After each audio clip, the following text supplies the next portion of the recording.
Welcome to Becoming Saiyans, a Dragon Ball rewatch podcast. And we're back. I'm Truman. And I'm Jesse. And this is Becoming Saiyans, a Dragon Ball rewatch podcast. On today's episode, we were watching episodes 56 and 57 of the Dragon Ball show, as we do normally. Some general, trivia is that the first episode 56, Strange Visitor, came out originally in March 25th, 1987 in Japan, and October 23rd, 2002 in America. Arale versus Blue came out on April 8th of 87 in Japan, and then October 24th of 2002.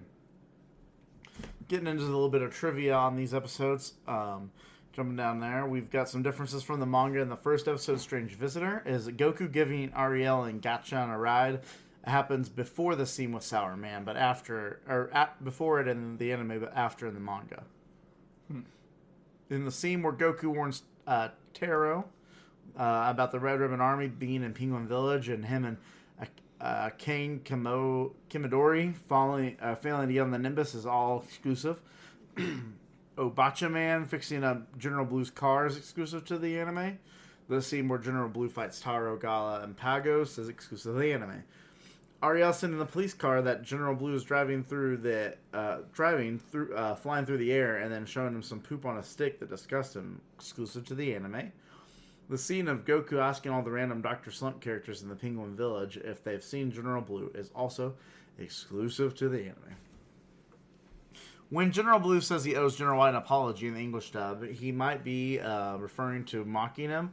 However, that conversation is never depicted in the English dub, although the manga and Japanese version have him, claiming that White alongside Silver were embarrassments, which we talked about when that episode happened. Yeah.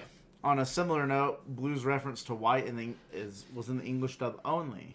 Originally, he merely stated Goku's persistent was starting to wear thin on his sanity, and that he'll need to kill him just to put his mind at ease, without ever mentioning White.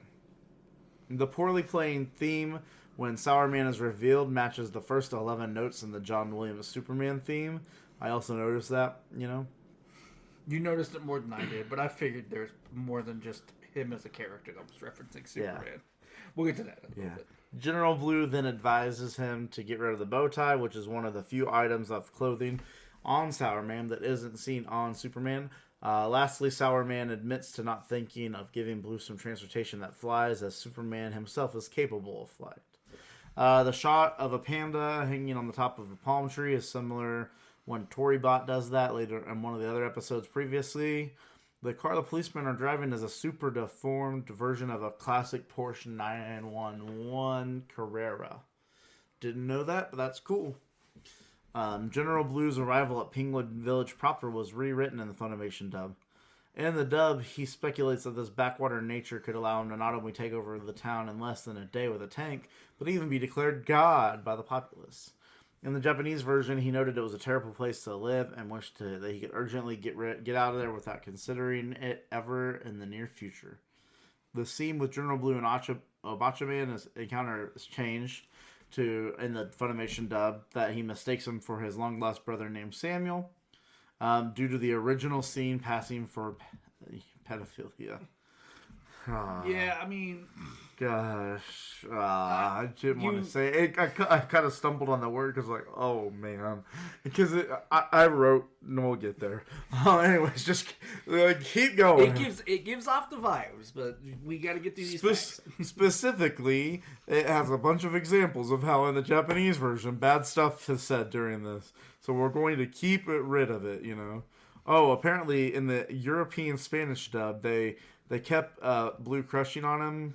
They largely kept it, but they changed Obacha Man to female. they gave. Don't worry, guys. They gave him tits. Don't worry. If it was a boy, it would be bad. But if it was a boy, 8-year-old, it would be bad for Blue to be falling in love with him. But a girl 8-year-old, I mean, that's all fair game. Gosh, that's ridiculous. I don't want to. A lot of the music cues from anyways, we're just moving on because that wasn't in ours, even though there was some. Hey, you know what? There was a couple moments where I'm like, what is going on right now? But we expressly watched the English version, and so we didn't have to deal with any of that crap. So we're just gonna move past it and just say it's in the trivia if you want to read it. Anyways, several of the music clues from Dr. Slump and Ariel Shawn were recycled in the episode. After Ariel runs into the police car, the word police can be misspelled as police, like with an S instead of a C. When Blue discovers Goku's survival, he expresses disbelief that he could have survived falling from the sky. Ironically, Blue himself will survive an even larger fall in the ending of the next episode. Oh, great. Oh, actually, yeah, we've seen it. You know, when he falls in the desert, you know, he's getting knocked all around. My brain kind of glazed over when we were talking about the other scene. Yeah. So in the Japanese version, Ariel offers Blue poop, with all of her friends offering poop. In the English version, they tone it down to make it seem like she's offering ice cream, even though it's still poop. And it even looks like poop. The poop stuff is very Toriyama. I know that. I know enough Toriyama stuff to know that was meant to be poop. On a similar note, the Japanese version has Blue saying, "Get away from me, I loathe nothing more than girls and poop," in reference to his homosexuality, and this line was altered in the English dub. Moving on, on to the next episode. Hopefully. Differences from the manga: all the scenes with the village police force and the Niko-chan Seiji, which I assume were the aliens, were exclusive to the anime. The scene with the cane telling a person I don't remember that we ever hearing the name of, Sukutsun, telling not Yamcha about Taro being wiped out and Goku flying around, all exclusive to the anime. Goku telling Ariel and Gachin about the Dragon Balls, and Ariel telling what she would wish for, exclusive. And the manga, Blue only acknowledges Goku's presence. In the anime, due to his literal run-in with Ariel in the previous episode, Blue acknowledges her presence alongside Goku. Goku following the signal all around the house while Blue hides is exclusive to the anime. The manga has Blue immediately take Ariel hostage the minute Goku notices the 3 Dragon Balls in the area. In the anime, it is implied that Blue only attempted to take Ariel hostage after being backed into a corner. Some trivia. When King Niko-chan is firing at the Penguin Village police, he has orange skin. I'm assuming that's one of those aliens. I thought I noticed that. Okay. I didn't write it down. I thought I noticed. I was like, if it did happen, it'll be in the trivia facts. I'm glad. I'm glad I did notice that. I was like, he was the green one. He wasn't the orange one. Yeah. But then in the next scene, he was green again. But I'll let you keep going. Yeah, no. So after playing quote tag with General Blue, Ariel runs back to the group. When she gets back and says, "I'm here," Midori Noramaki's lips move, but no sound come out. I'm assuming that's the mom, right? I believe, or like the mom character. Yeah, I think it's. I don't remember any of their names. This felt like I dropped. Well, I know it wasn't Simbai and or the baby or the Gachins. And Turbo, yeah, and the Gachins, Near the end of the episode, Goku asks, tells Ariel she should join the World Martial Arts Tournament next year. However, thus there should be at least 2 or more years until the next one occurs. Yeah, it's not an annual thing. It's like a biannual, right? Yeah, I think it's every 5 years is what they say, or every 4 years when they originally It's been a minute since we watched those episodes, so forgive me for not remembering the exact line. Again, they bring up the trivia that a lot of the music clues from Dr. Slump were recycled. Which we've never watched Dr. Slump. Probably never will, at least not for a long time. Yeah, that would be like once we finished everything. I guess we're out of Toriyama stuff, so let's just go find I guess if whenever we finish Dragon Ball and we're still going, I guess we just start becoming Toriyama at that point. Yeah. And what I will say is, if my opinions on these episodes are anything, which, spoiler alert, I would not be watching Dr. Slump unless it's a Patreon exclusive, and we don't even have one of those yet. So, moving on to the next. You gotta watch the first 4 episodes, and it'll be like a 2-hour Patreon exclusive. Yeah. General Blue's reaction to Ariel's presence alongside Goku differed slightly. In the Japanese version, he states things could get ugly if he's not careful, implying that he recognizes Ariel to be a very big threat. In the English dub, he instead whines that things aren't easy to play, and he's not fond of Ariel's presence due to her being a girl. Blue's threat to slit Ariel's throat while threatening Norimaki was toned down in the English dub to have him state that the warning would be such a bad idea to do to Ariel, and that he's full of bad ideas. Similarly, his reaction to Norimaki admitting that the slitting in itself isn't what he meant by his warning varied into the versions. In the Japanese version, Blue seemed to gradually realize that he was implying... Oh, I guess Norimaki is Simba, maybe? Yeah, I think it's Senbai Norimaki. Yeah. Realizing that he was implying that she can't be hurt by knives, you know?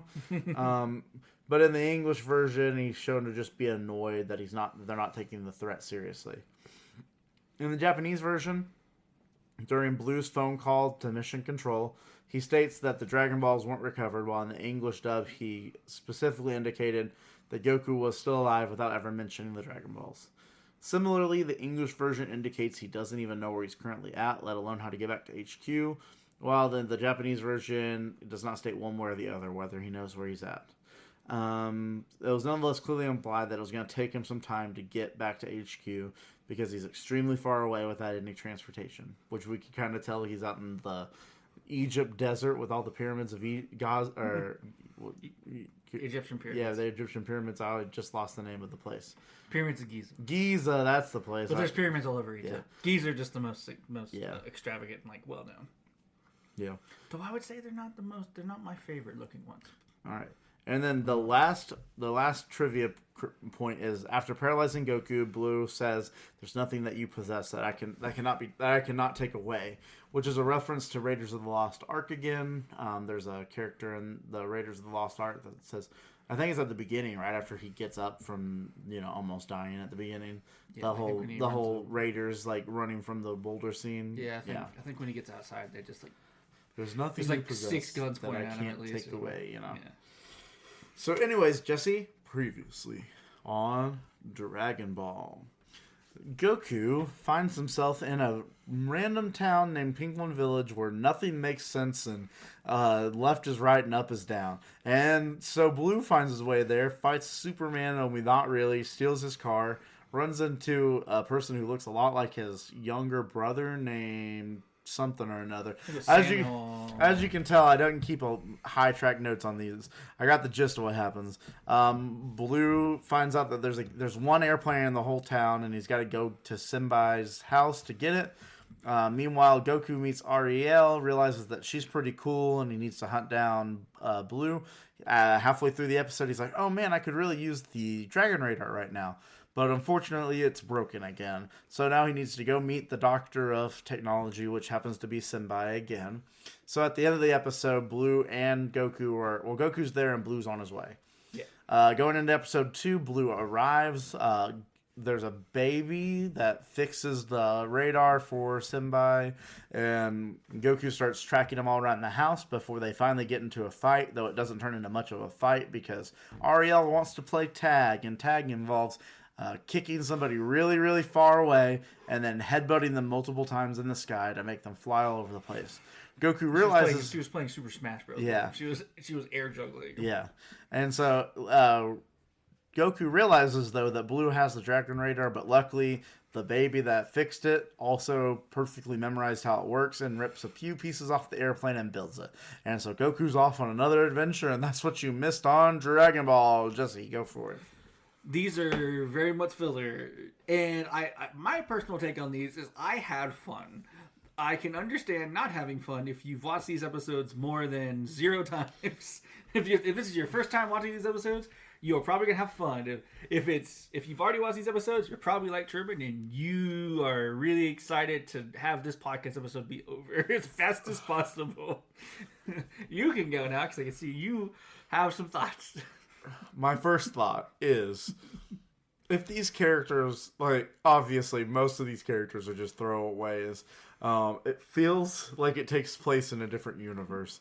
Goku, even in the first episode, or somewhere in one of these two episodes, insinuates, he's like, we were flying so fast, I don't even know where I am now. Like, insinuating that they, like, went into the Speed Force from DC Comics and flew into an alternate universe or something. Like, that's what this feels like. It feels like we took real characters from the real Dragon Ball universe and dropped them in some random place in the middle of nowhere. Because even, like, Blue has been shown to be strong and capable. But he's, like, ripping phone booths out of the ground. He's kicking cars in half. You know, he's folding their guns into a ball. Like, strength levels that we haven't seen from very many people in this universe outside of Goku. And he's doing it like he could have done it the whole time. And it doesn't feel like it was earned. It feels like we're in a topsy-turvy kids world, so I can do whatever I want, you know? That's what it feels like. It feels like there's no rules. There's no logic. This place doesn't make any sense. And the worst part of it all is none of these people show up again. Spoiler alert, Jesse. We don't see any one of these people again. Hey, I have a confession. I Googled the Penguin Village in Dragon Ball, and it is referenced in, like, Dragon Ball, and I think even in Dragon Ball Z, I saw there are some references to it, like, in the background references, like at an airport, they have, like, flights that go to Penguin Village. So it is canonically in Dragon Ball. This isn't just, like, super throwaway filler. But it is very obvious that this place is not originally made for Dragon Ball purposes. Yeah, the Dragon Ball universe, by and large, seems mostly grounded. The rules of this universe at least like this point in the series. I know it gets real weird and power level-y later. Yeah, but at this point in the show, to introduce a place as strange and twisted as Penguin Village seems like a choice. And it's obviously a choice made to pad time. And for me, it's like, it doesn't even feel like they're padding time, because this is the end of the saga. This is how Toriyama wanted to end this crap. And so for me, it's like, Toriyama just really missed playing with the toy box that he created. And he's like, I'm going to drop my new toys in the old toy box, and we're going to see what happens. I kind of have to agree with you on that. It just feels like Toriyama was like, man, I'm really tired of making this, like, super grounded. Let me just, like, have some fun for, like, two or three chapters. And the anime suffers because no one's got to put this in here because it's canonical. And, like, it is the end of the General Blue arc. So, like, or Commander Blue arc or whatever. Yeah. Like, it's the end of the Blue saga. So, like, it has to, like, it feels, so, to correlate this to something else, it'd be like, so say the creators of Bluey also created, like, the Power Rangers, right? And so it's like they created Bluey first, and like, oh, now we're gonna go create our, like, edgy Power Rangers show. And then they're like, and at the end we're gonna take the Red Ranger and throw him on the healer's house, like throw him at the healer's footsteps. The Red Ranger is gonna get stuck in, like, a crystal universe, and the crystal universe is Bluey. Yeah. And he's there for 4 episodes. But it's a really big plot point, so we can't ignore it. This is where he finally, like, figures out the power to stop the big bad of the whole show. He learns it to the power of Bluey. And he learns it while walking around with Bluey and Bingo and all them. It's like, what are we doing here? It doesn't make any sense. That's what it feels like. And like, I know you said, like, there is some crazy stuff that happens, but even then the rules are set up early that this is a world, like, it's generally a normal Earth, like our Earth. The rules work similarly for the most part to ours. There are certain characters who can break those rules, but it's explained why they can break those rules through, like, hard work, dedication, training. When you really get down and dirty with it, there's really only 4 characters that we meet in the Penguin Village so far that break the laws of physics, or like general laws of of Dragon Ball. I pushed back on this because you want to know what? From the second this episode started, I said, oh, it's a toddler show because they have a laughing son. There's a baby's face like freaking Teletubbies where the son is laughing as a baby. And the beginning, the very beginning, 3 seconds in after the previously on. So I pushed back. I pushed back. Okay, there's 5 games. This is a different universe. What I'm saying is it makes sense for, like, Simbai to be able to fix things. It makes sense. I think it's for Obachaman. However you say Obachaman. Obachaman, yeah. Obachaman. It makes sense for him to fix things. a lot of the stuff is semi-grounded. Like, it makes sense that it's funny that the police officers are really incompetent because, you know what? It's funny. It's funny to have an incompetent police force. It can work. The aliens, don't know why they're there. We'll discuss that later because that's the next episode. We're still in the first episode. Yeah, to be fair, where we're at so far, we are about a minute and a half into the first episode, and I already have problems.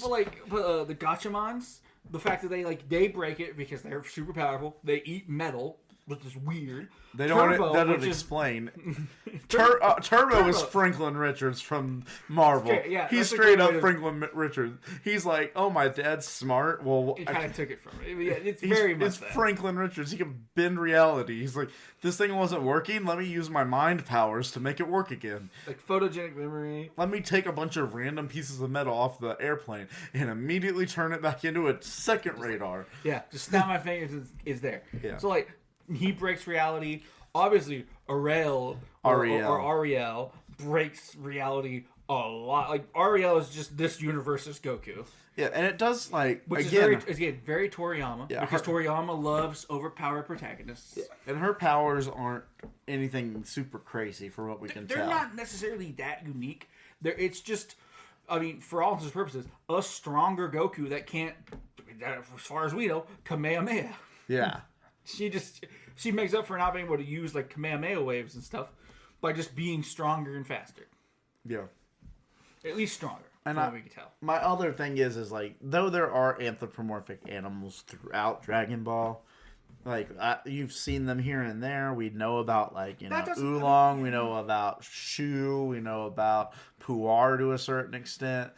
Like there are like humanoid animal characters. Yeah. So like a lot of those don't bother, but the way that they are presented to us in these episodes, like when Goku's traveling through the town, none of the characters look like they fit. None of the outside of like the human characters, none of the like half human or animalistic looking anthropomorphic animals, none of them look like they fit the style of the characters in Dragon Ball. And this comes off like I'm hating. I did have fun. I laughed at a lot, but let me count. I wrote like, this is completely insane. So many different times. I counted like 7 times. I wrote down what an insane place that they are at. I can't argue. My head canon theory is that when Ariel beats the crap out of Blue, she knocks him back into the normal universe. And Goku has the Nimbus Cloud and it can fly through realities and gets them back to the Dragon Ball universe. And sure, they might reference that the Penguin Village exists, but this little area ceases to exist the moment we step away from it, and we will never go back there or see any of these characters again, because this is an insane universe. And I'm glad to close the book on it.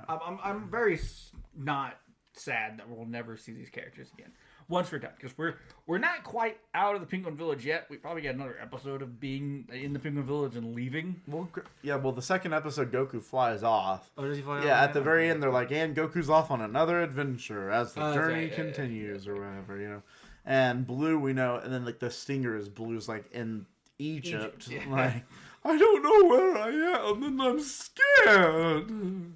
Which Blue is really funny in this episode, because he's just bullying everybody. Like, let me talk about a really funny moment. Yeah, Sour Man. Sour Man is hilarious. Sour Man's so funny. Before we get there, the innuendos that are said in this episode are so funny, because Goku's like, I need to go find my Dragon Balls, and she's like, I'll help you find your balls. He's like, you'll help me find my balls? And she's like, yeah, if you don't know where they're at, I can help you find them. And it's like innuendo, you know? Yeah. Which is just classic Goku. And then we find out the Gachamons and Ariel are pure of heart because they can fly on the cloud. Then we can go to Sour Man if you wish. So, yeah, I mean, because basically what happens, we pick up, we realize that Blue is alive after Goku meets Ariel, and Ariel's like, oh, I want to follow you. And Ariel runs after him, which is when we find out that Ariel is really fast. Yeah. Because he flies up to the Nimbus Cloud, investigates the wreck for like 30 seconds, and then Ariel and the Gachamons show up, and they're like, hey, what's up? And he's like, wow, you guys are really fast. And then so, at that moment, we find out, like, theoretically, Blue is alive. because Goku didn't find any remains. He didn't find the Dragon Well, Ball. we had seen him before he shows up to the plane. But for Goku, I'm looking at Goku. Oh, for Goku. Because at this point, Goku isn't certain he's still alive. But he's pretty sure, because more often than not, when like someone is not moving and incapacitated for Goku, he finds them very quickly because they're still where they're at. And also, like, he knows the Dragon Balls can't be broken or destroyed, and they're not there. They're not anywhere to be seen, so pretty sure in the bag, there's no remains of the bag or anything. So he's like, I'm pretty sure he's out there somewhere. He's out there somewhere. So Goku then, like, starts investigating. We find the cloud, and that's when Arale and the Gachamons jump on. Yeah. Which is really cool. It's really cool to find more people who can ride the Nimbus Cloud. It sucks we never see him again in a small amount, but it's nice to see more people who can ride the Nimbus Cloud. Yeah.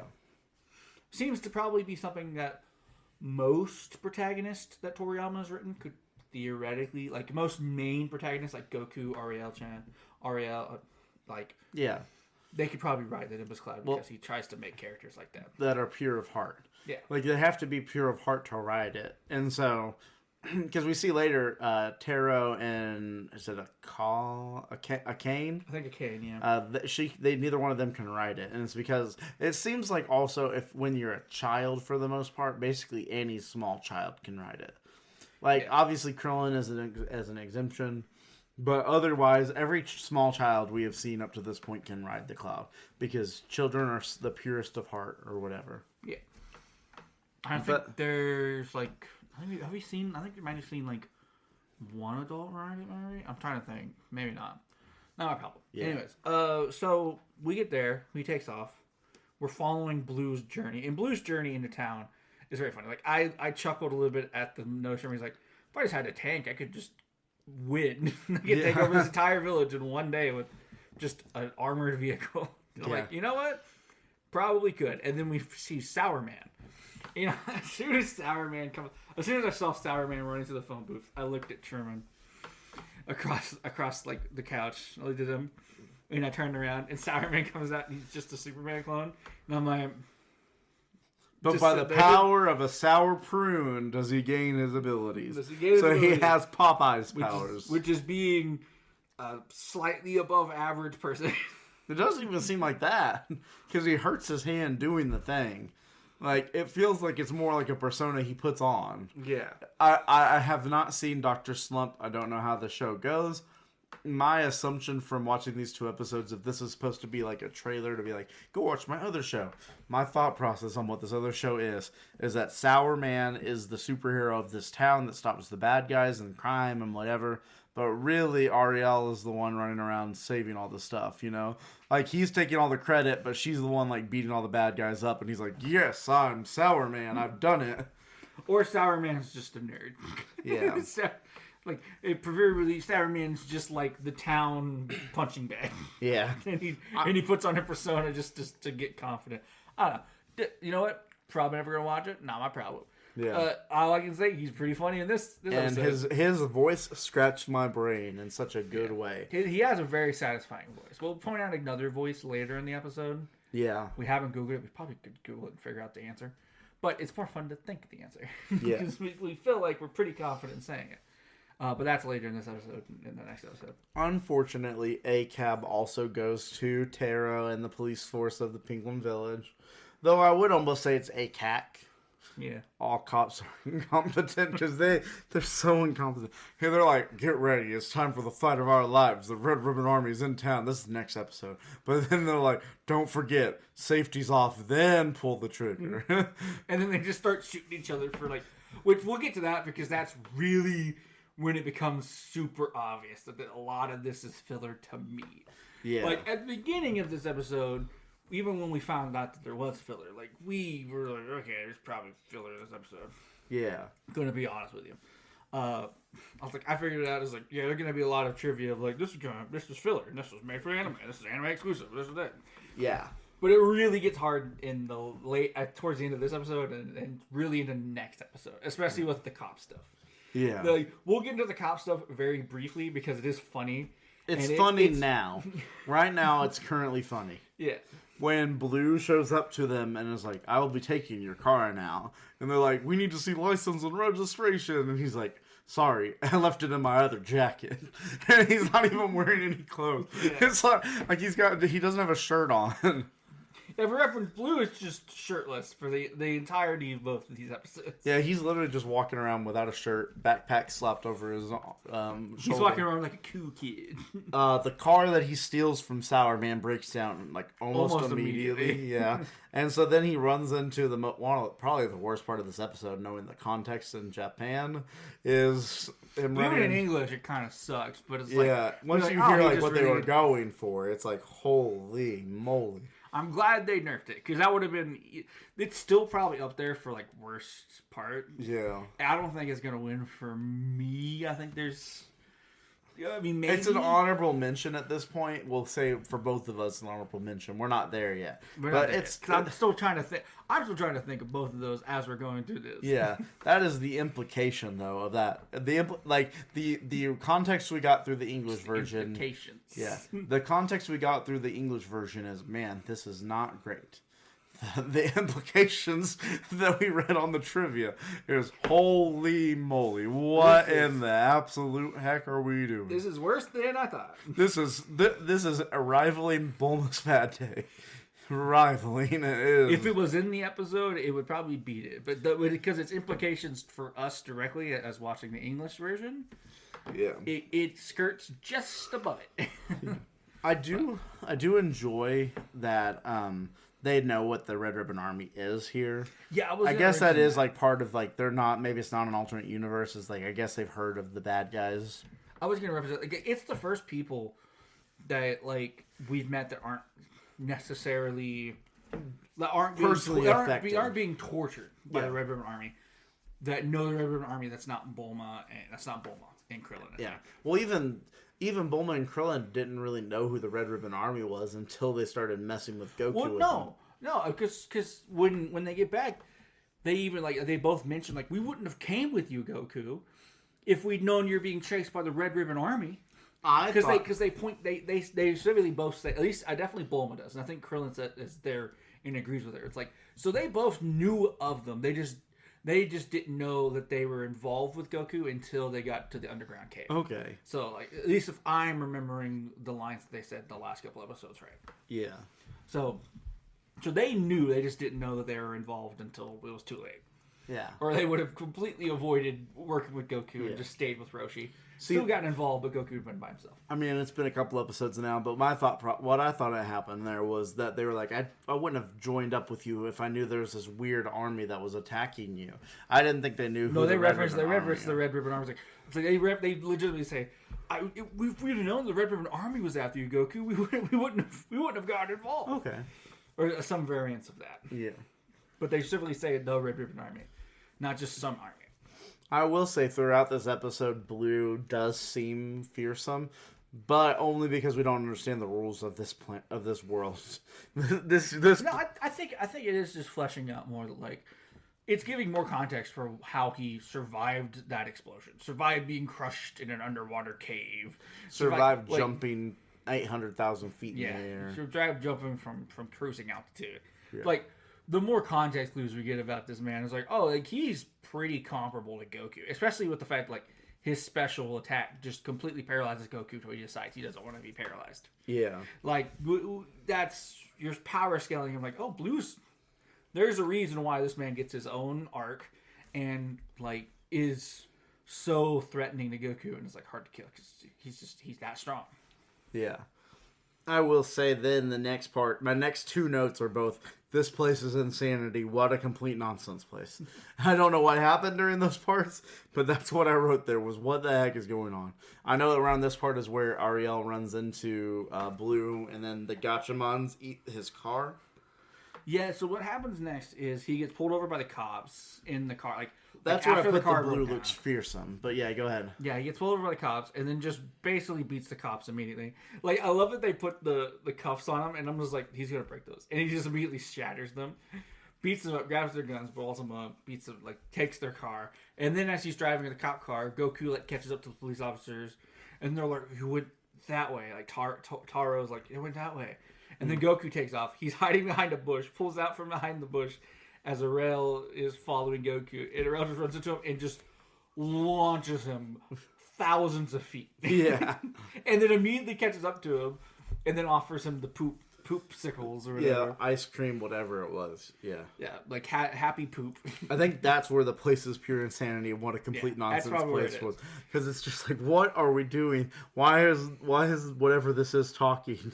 What is going on? You know? But then we jump to the next episode where we hard open on the aliens walking around, like, gathering up garbage. Yeah. And it's like, what? Where did these It's come like, from? meanwhile, it's like Goku and Ariel make it to the house while also Blue is on his way to the same house. Uh-oh, what's going to happen next? Jump into the next episode. 2 aliens are gathering trash. 2 aliens are gathering treasure. No, they're gathering trash. That one thinks is treasure. But anyways, Which it's I have to say, they're really funny. But as soon as they came on screen, I'm like, oh, it's going to be one of those episodes. oh, we're about to waste 10 minutes of our life. As soon as they came on screen and they started talking, I was like, oh, these guys are... I could take a nap for the next 5 minutes and I wouldn't miss a single part of the plot. Like, All right, time to cut straight away to I something could else. rest my eyes. Oh boy, this episode's about to waste 5 to 10 minutes of our life, ain't it? And you know what? Spoiler alert, it did. Because not only do we cut to them once, but do we also cut to them twice. And not only do we cut to them twice, we cut to them thrice. Well, let me put it this way. They're only in this episode to make sure the police do not get anywhere close to Blue. Yeah. They are in this episode so then the police can also waste more of our time by being in this episode. Yeah.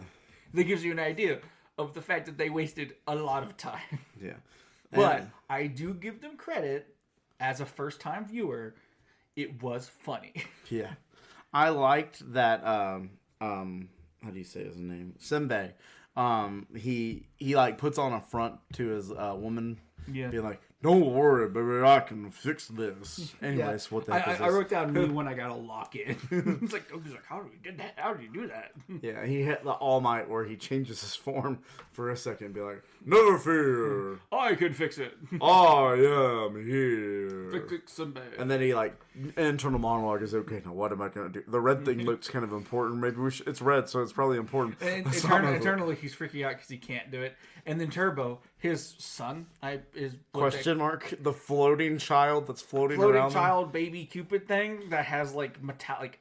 If you've ever played Borderlands, Tannis' Borderlands powers. Yeah. Tannis' siren powers with sports. I'm putting it up to just Franklin, or maybe Forge from the X-Men. I say Tannis' siren powers because Tannis has like machine manipulation. So she grabs machines and puts them together and makes things with her powers. Yeah, that's more like Forge from the X-Men. Yeah, where he can do that too. But for me, it's just reality That's just wiping. That's where my brain goes. Because he's a baby, I'm like, it's got to be Franklin Richards. You know, like the reality the link warping. hits more. It's harder that way.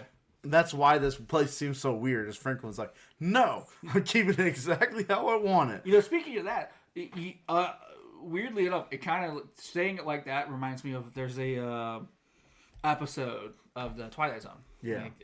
Where it's like the kid who has like the powers that like cuts everybody off. And Yeah. It's a whole horror.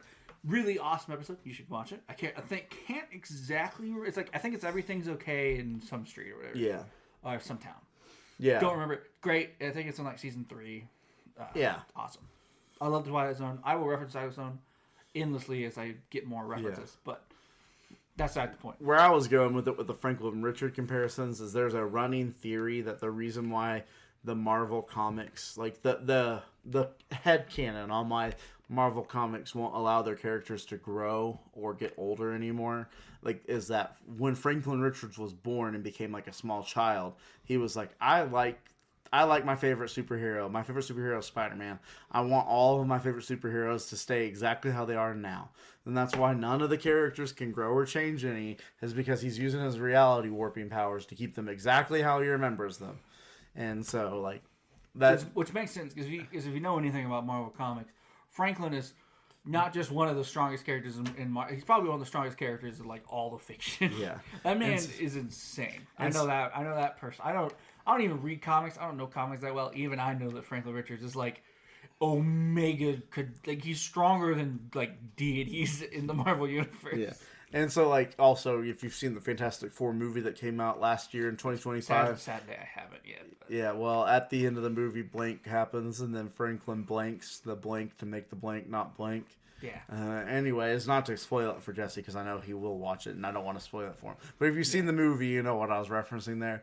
But yeah, so this baby has those powers in my mind. It's just like, I'm keeping my little town of Penguin Village completely cut off from the world. It's going to be exactly perfect how I want it. And I'm going to give Ariel the power to kick anybody who's not supposed to be here out of here unless I like him. And I like Goku, so Goku can stay, but I don't really want him to, so please leave Goku. Well, the thing about it is that, yeah, like, Goku can stay because I know he's going to leave whenever we take care of the thing that's keeping Goku here. Yeah. He's like, as soon as we give Goku the Dragon Radar, which I can miraculously create, and get him back the balls by getting rid of the bad guy, we're all good, and I can make my town perfect again.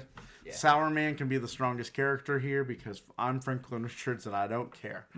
I'm Turbo Shinbei and I don't care. Yeah. Whatever his last name is. Yeah. I love that they skipped the explanation of Goku explaining the Dragon Balls, only to go back to it and be like, that's not how the Dragon Balls work. You only get one wish. And it's like, why did we skip over it? Because like he's like, they're like, Goku, what are these Dragon Balls? He's like, let me tell you. And then meanwhile, we cut to like them fixing the radar. Comes back and is like, wow, I can't believe the Dragon Balls are like that. And then, Ariel, what would you wish for? I don't know. I'd wish for like 17 things. That's not how the Dragon Balls work. Yep. And it's like, it feels not how the Force works. It feels like we cut all of the context of the Dragon Balls out, and then they're like, wait a minute. In case you've never seen it, you only get one wish. The cops are incompetent. We see them. The cops are very funny. They do have their moments are funny because it's literally like the police chief is like, yes, this is the time we've all been waiting for. We have a invading force in our lands. We are all going to have to be strong. We might lose a few of us, but that's a sacrifice we're going to have to make for the greater good. Ladies and gentlemen, remember, safety's off, then trigger pull. And it's like, oh boy, I've never used a gun before. 3 minutes of shooting up at each other all over the place. Oh, we shouldn't keep doing this. Sorry, I can't hear you over the sound of my bullets.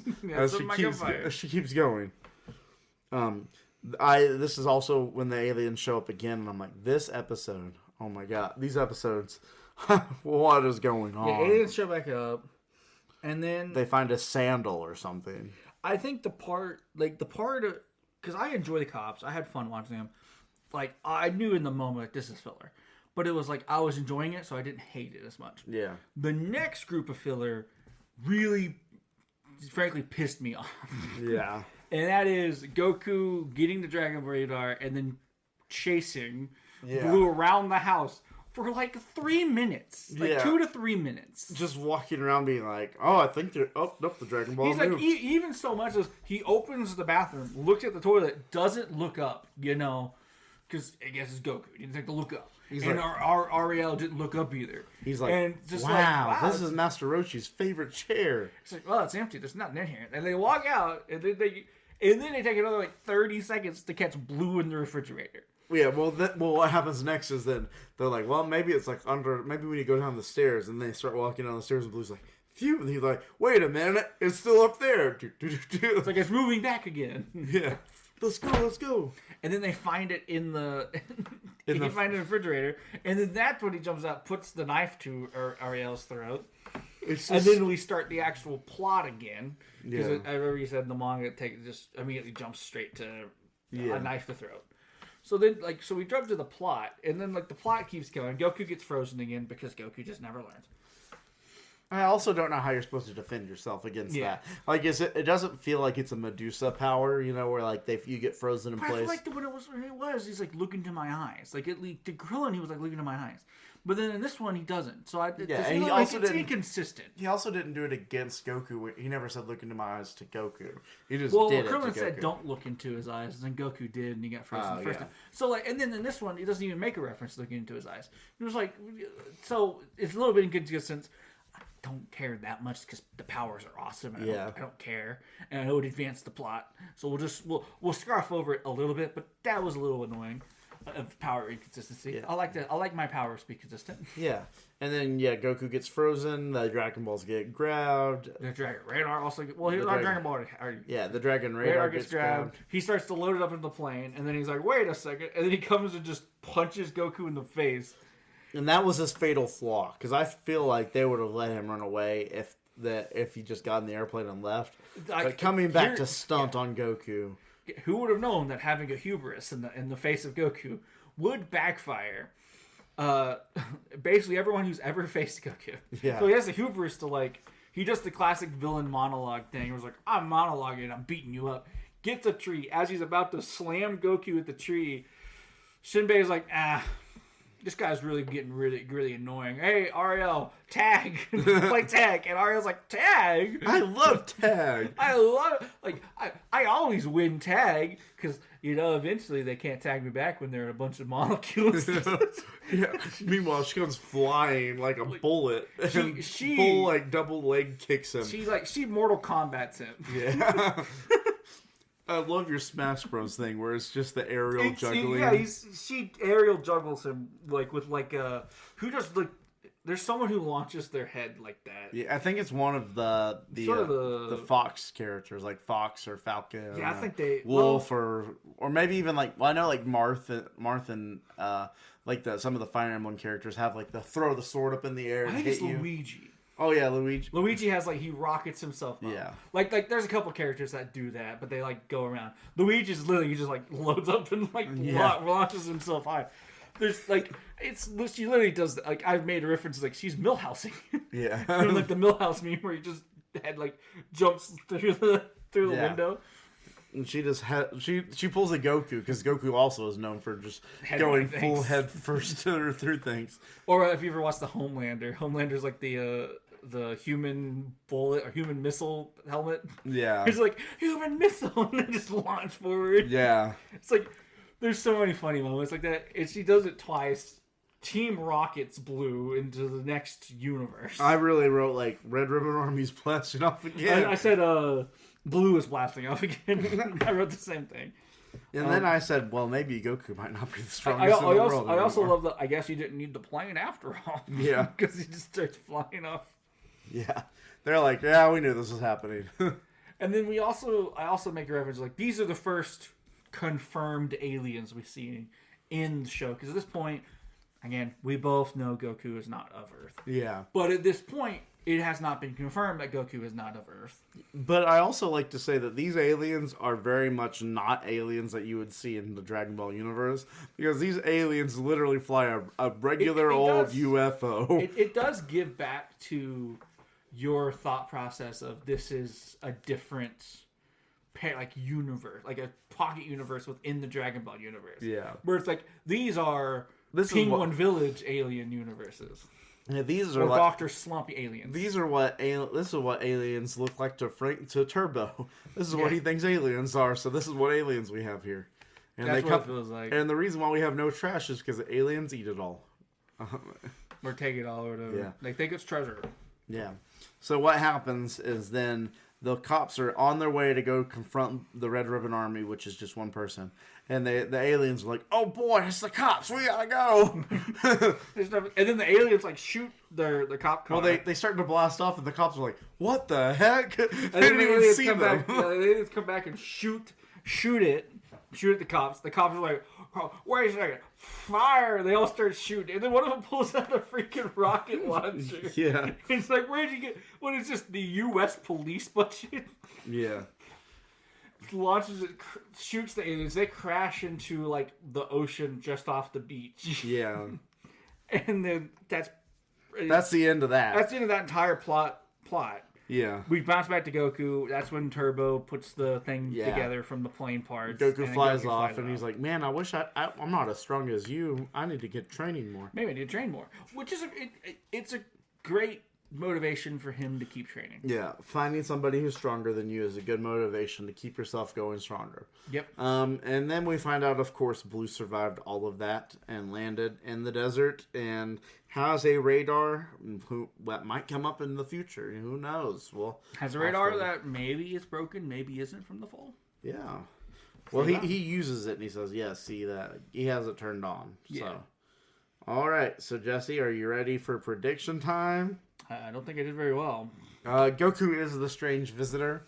I don't know if they would consider him the strange visitor. Yeah, I think Blue might be the strange visitor in that episode. Yes. We're going to get backstory on this village. No, the heck we're not. Get with it or get gone. They don't explain crap about this place. Someone in the village or the villagers as a whole will beat Blue, not Goku. You did get that one right because Arale beats the crap out of Blue. But Jesse, the last one, since this is the end of the saga, is he gets 2 or more Dragon Balls in this saga. And technically, I'm not going to count. He got one new Dragon Ball. And he recaptured his other Dragon Balls. And he got his other 2 back. So if he went -2 and then went +3, so therefore this he goes is the +1. confirmed last 2 episodes of this saga? Yes. The next one we're moving into. So before we get there, before I tell you what the name of the next saga is, before I tell you the next 2 names, we're gonna stop right there. Jesse, what were your thoughts on the saga as a whole? It could have been an email in 7 episodes. Yeah, I gotcha. Yeah, Like it could have been. It could have just been lumped into the last saga. Honestly, the last couple of sagas could have just been a Red Ribbon Army saga that was like 50 episodes long. yeah. It was a lot like because the other one was just called the Red Ribbon Army Saga, and that's literally silver and white. Yeah. And then Blue gets his own. Which, I mean, I guess because of power level, I understand why he gets his own. Yeah. But at the same time, these could have just been under the same saga name. Yeah. And so, I guess, that is that all you got for it? If you were power ranking the saga so far, where would you put this one? Oh, man. I mean, So it's kind of, it's low. I'm not going to put it like, if we're going like the F, D, C, B, A, S tier. I was just saying ranking them 1 through, I think, 4. We've got Pilaf, we've got the tournament, we've got Red Ribbon, and then we've got Blue. I'm gonna go off of like the letters. So Okay. I'm not going F. I'll probably put it in very like a C- tier, like the very bottom of C, because I think we can get a lot worse. And what That ranking might change later. Yeah. Like I'm gonna keep these moving. I think we're gonna put Pilaf A. Yeah. I'm gonna personally put tournament S right now. Okay. That might change. I might move that around. And then the Red Ribbon, I'm gonna put just a like C+. Yeah, like like not just- B. It's teetering on the edge. It'll probably be lower to a C as we keep going. Yeah. And those are all the ones we watched right off like the wall. Yeah. We need to make a tier, make it like an actual tier list. Okay. So we can like keep track, we'll keep it going. All right. So then the next one, going back into our predictions, is the next name. The next saga's name is the Commander Red Saga. Ooh, I like it. I mean, I think obviously we're going to wrap up probably all of the Red Ribbon stuff. I'm gonna say we're gonna get a wish at the end of this saga. The saga will end with someone getting a wish. Okay, we're gonna wrap up the Red Ribbon stuff. We will have a wish. Yeah, because this is building up to all 7 Dragon Balls being in one place again. Okay. I think we're gonna get to see how strong or not strong Red is. We'll finally see the power of Red. Yeah. Okay. And Bulma and Krillin will return. Okay. So we're now doing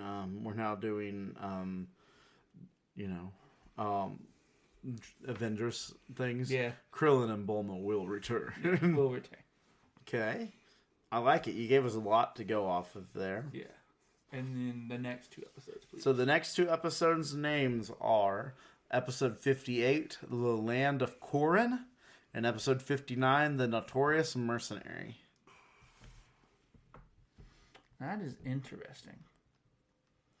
I think for the Land of Korin, Goku has a long way back to get to Roshi's Island and get back to Krillin and Bulma. Okay. So the Land of Korin is going to be his first like pit stop that he either has to take for a Dragon Ball or just in general. Okay. And then The Notorious Mercenary. maybe Goku has like a mini boss in a village. Maybe he has a mini boss in the land of Korrin, and that's like that episode is him beating that mini boss. Okay. All right. I wrote those down for you. And moving into the best part and the worst part, Jesse, what was your worst part? Them walking around the house. Because there's nothing. Because I don't want to fully give it.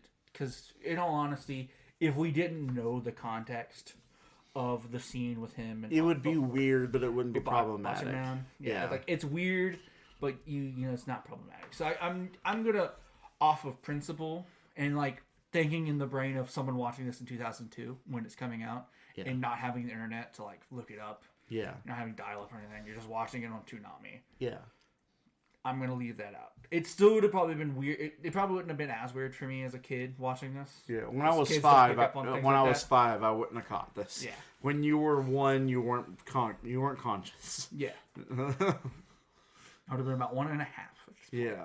It would have been about the time Tori was born, but 4 years or 5 years before she was born, you know. About 3 years. Yeah. Whatever. Tori's our little sister, by the way. Yeah. I don't know if we ever mentioned her on this. Name drop for Tori. Woo! It's really funny that we're watching a show made by Toriyama, and our younger sister's name is shortened name is Tori, or full name is Victoria. But I think she might listen. I don't know if she does. Yeah, she used to at least. Yeah. So the worst part for you was them chasing him around the house. So unnecessary. It's the first filler in a while that I've really just been like, I hate this. Yeah. Which takes a lot for me to like really just viscerally hate filler. Yeah. Like I guess I shouldn't say in a long time because I really hated the chase scene. Yeah. But like it was also just like, what are we even doing?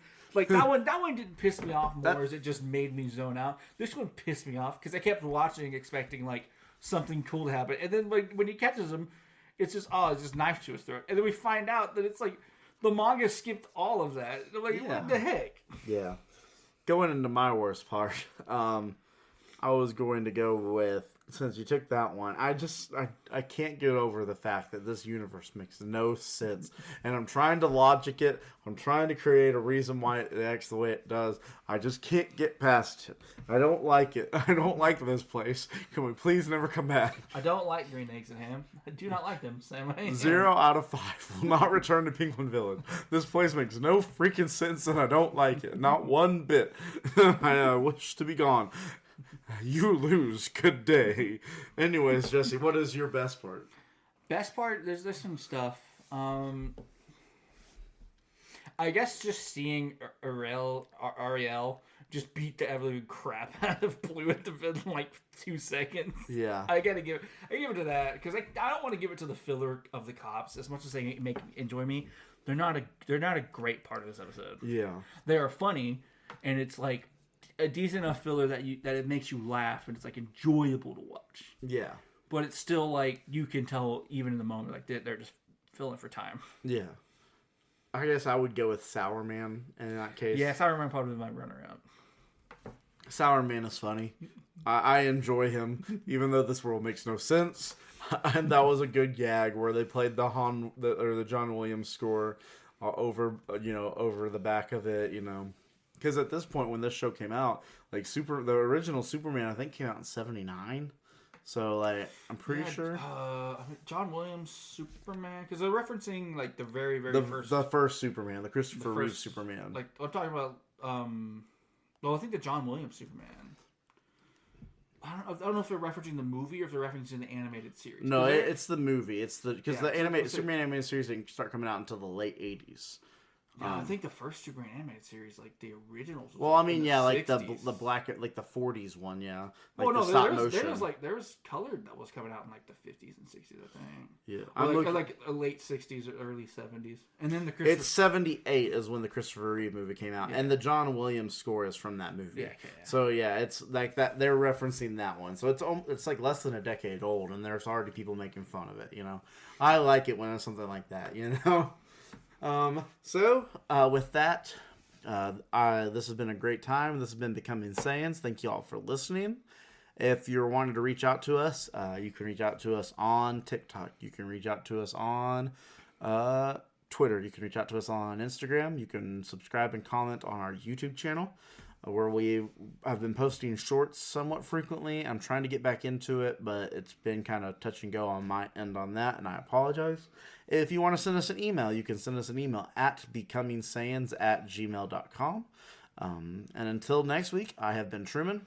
And I have been Jesse. And the journey continues. Bye.